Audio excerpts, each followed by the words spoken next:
Assalamualaikum warahmatullahi wabarakatuh.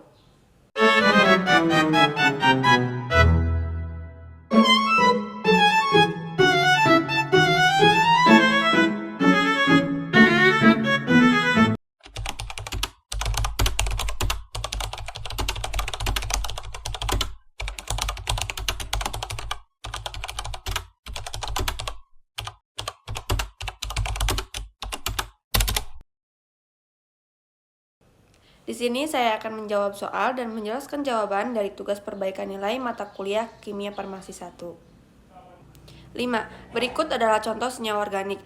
Senyawa organik adalah senyawa yang mengandung karbon dan hidrogen dalam struktur utamanya, biasanya dalam bentuk rantai karbon. Jawaban nomor 5 adalah C2H5OH karena terdiri dari 2 atom karbon yang berikatan dengan atom hidrogen dan gugus hidroksil. Sementara itu, pada pilihan lain tidak mengandung struktur rantai karbon hidrogen, sehingga tergolong sebagai senyawa anorganik. 6. Identifikasi senyawa organik dengan metode klasik hanya dapat dilakukan dalam bentuk jawabannya tunggal. Karena metode klasik untuk identifikasi senyawa organik seperti uji elemen karbon, nitrogen, hidrogen, dan sulfur hanya dapat memberikan hasil yang akurat apabila senyawa yang diuji berada dalam bentuk murni atau tunggal. Jika dilakukan pada campuran, dapat mengganggu hasil uji karena bisa mengandung unsur dari senyawa lain. Oleh karena itu, penting untuk memastikan bahwa senyawa organik yang akan dianalisis telah terisolasi dari kontaminasi atau zat lain yang mungkin mempengaruhi reaksi dan hasil identifikasinya. 7. Pemeriksaan titik leleh dapat dijadikan sebagai salah satu informasi. Jawabannya kemurnian senyawa. Karena titik leleh merupakan suhu di mana suatu senyawa padat mulai mencair dan menjadi cairan. Untuk senyawa organik yang murni, titik leleh biasanya terjadi pada suhu yang tetap atau memiliki rentang suhu yang sangat sempit. Namun, jika senyawa tersebut tercemar atau merupakan campuran, maka titik lelehnya akan cenderung lebih rendah dan terjadi dalam rentang suhu yang lebih lebar. Oleh karena itu, pengukuran titik leleh dapat digunakan untuk menilai kemurnian suatu senyawa padat, khususnya senyawa organik. 8. Jika diberikan radiasi UV, senyawa berikut dapat mengalami transisi. Jawabannya adalah sigma ke sigma bintang dan N ke sigma bintang. Karena hanya terdapat ikatan sigma dan pasangan elektron bebas, maka transisi yang bisa terjadi adalah dari sigma ke sigma bintang dan N ke sigma bintang. 9. Transisi dengan intensitas serapan paling besar adalah V ke V bintang, karena transisi V ke V bintang terjadi pada senyawa dengan ikatan rangkap seperti alkena atau aromatik. Ini adalah transisi yang paling intens, karena berdasarkan aturan seleksi spin dan simetri. 10. Apakah senyawa berikut dapat dianalisis dengan spektrofotometri UV visible? Jawabannya dapat. Karena naftalena adalah senyawa aromatik dengan sistem konjugasi atau ikatan rangkap berselang-seling dalam cincin. Senyawa dengan sistem V yang terkonjugasi kuat sangat efektif menyerap cahaya UV atau bahkan cahaya tampak, sehingga dapat dianalisis menggunakan spektrofotometri UV visible. 11. Pelarut polar akan menyebabkan senyawa berikut mengalami. Jawabannya adalah batokromik. Karena efek batokromik terjadi ketika panjang gelombang maksimum serapan bergeser ke arah lebih besar atau lebih merah karena interaksi pelarut polar dengan orbital eksitasi senyawa. Dalam senyawa dengan sistem V seperti 1,3 butadiena, pelarut polar dapat menstabilkan keadaan tereksitasi lebih besar daripada keadaan dasar, menyebabkan transisi terjadi pada energi lebih rendah atau panjang gelombang lebih tinggi. 12. Anda sedang menganalisis senyawa X dengan spektrofotometri inframerah. Salah satu pita yang muncul adalah pita tajam pada bilangan gelombang 3750 sampai 3000. Dugaan Anda sampel memiliki gugus? Jawabannya adalah OH, karena pita serapan inframerah di rentang 3750 sampai 3000 sangat khas untuk gugus OH, seperti yang terdapat pada alkohol dan fenol. Getaran renggangan dari ikatan OH menghasilkan pita tajam jika tidak ada ikatan hidrogen atau pita lebar jika ada ikatan hidrogen. 13. Senyawa propana dan butana dapat dibedakan pada bilangan gelombang. Jawabannya adalah 1300 sampai 650. Karena propana dan butana adalah senyawa alkana yang memiliki perbedaan pada panjang rantai karbon.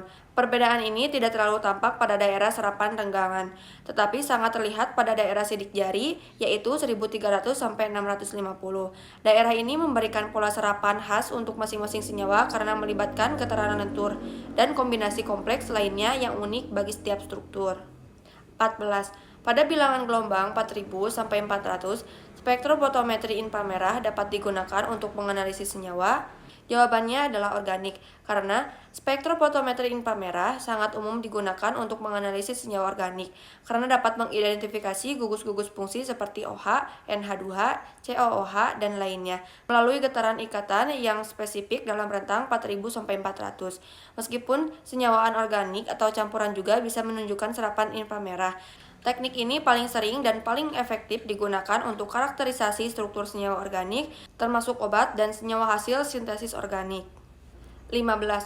Ketika suatu molekul diberikan radiasi inframerah, akan terjadi transisi di tingkat energi. Jawabannya adalah vibrasi, karena radiasi inframerah menyebabkan transisi energi vibrasi pada molekul. Ini berarti bahwa molekul menyerap energi dan mengalami perubahan pada gerakan ikatan atom, seperti regangan dan pembengkokan. Inilah prinsip dasar spektrofotometri inframerah yang digunakan untuk mengidentifikasi gugus fungsi dalam suatu molekul. Transisi ini terjadi pada tingkat energi lebih rendah dibandingkan transisi elektronik yang terjadi di spektrum UV visible. 16. Salah satu metode identifikasi asam salisilat adalah dengan reaksi esterifikasi dengan cara mereaksikan sampel dengan dalam suasana asam akan membentuk ester yang beraroma khas. Jawabannya adalah metanol dan metil salisilat. Karena asam salisilat dapat diidentifikasi melalui reaksi esterifikasi dengan metanol dalam suasana asam, menghasilkan metil salisilat.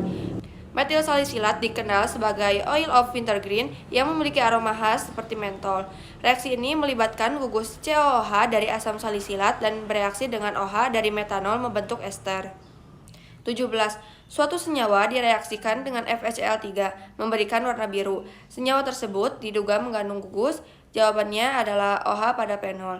Karena uji FeCl3 digunakan untuk mengidentifikasi senyawa yang mengandung gugus fenol. Senyawa fenol bereaksi dengan ion Fe3+ membentuk kompleks berwarna yang bisa berwarna ungu, biru, hijau tergantung pada strukturnya. Warna biru mengindikasikan keberadaan gugus OH yang terikat langsung pada cincin aromatik, bukan pada alkohol, karboksilat, atau amina. 18. Suatu senyawa direaksikan dengan PDABHCl memberikan warna oranye. Senyawa tersebut diduga mengandung gugus. Jawabannya NH2 pada amina. Karena reagen PDABHCl merupakan reagen khusus yang digunakan dalam reaksi warna dengan gugus amina primer. Ketika senyawa yang mengandung amina primer bereaksi dengan PDABHCl dalam suasana asam, akan terbentuk senyawa berwarna, biasanya kuning hingga oranye, tergantung struktur senyawanya. Ini digunakan sebagai uji kualitatif keberadaan amina dalam senyawa. 19. Senyawa alkaloid adalah senyawa mengandung atom. Jawabannya nitrogen. Karena alkaloid adalah kelompok senyawa organik basa yang berasal dari tumbuhan dan mengandung atom nitrogen sebagai bagian dari strukturnya, biasanya dalam bentuk cincin heterosiklik. 20. Salah satu sifat alkaloid adalah. Jawabannya basa. Salah satu sifat utama alkaloid adalah bersifat basa, karena adanya pasangan elektron bebas pada atom nitrogen yang dapat menerima proton. Karena sifat basanya ini, alkaloid mudah membentuk garam dengan asam, sehingga sering diekstraksi menggunakan pelarut asam dalam bentuk garamnya. Sifat basa ini juga berperan penting dalam aktivitas biologis dan farmakologis senyawa alkaloid. Berikut adalah contoh senyawa alkaloid yang berasal dari alam. Jawabannya kafein. Karena alkaloid adalah senyawa organik bersifat basa yang mengandung nitrogen dan umumnya memiliki aktivitas biologis yang kuat. Sementara itu, paracetamol adalah obat sintesis, aminofilin adalah senyawa turunan teofilin, dan pyridixin dan tiamin adalah vitamin, bukan alkaloid. Suatu alkaloid jika direaksikan dengan reaksi drag and drop akan terbentuk. Jawabannya, endapan kompleks bismut alkaloid yang berwarna merah kecoklatan. Karena reagen drag and drop adalah reagen klasik yang digunakan untuk mengidentifikasi senyawa alkaloid.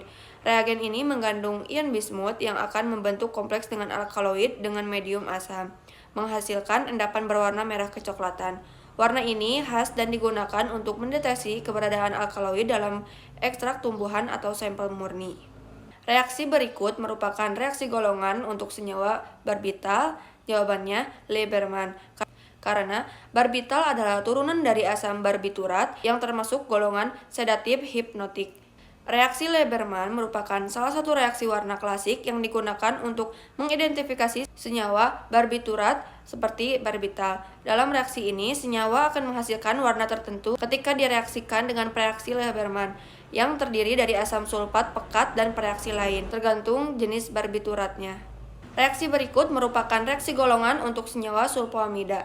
Jawabannya adalah diazo. Karena reaksi diazo adalah reaksi golongan yang digunakan untuk mengidentifikasi senyawa sulfoamida. Dalam reaksi ini, gugus amina aromatik dari sulfonamida direaksikan dengan natrium nitrit dalam suasana asam untuk membentuk senyawa diazonium, yang kemudian digabungkan dengan senyawa pengganding seperti naftol untuk menghasilkan warna merah atau jingga terang. Reaksi ini sangat spesifik dan digunakan secara luas dalam analisis kualitatif sulfonamida.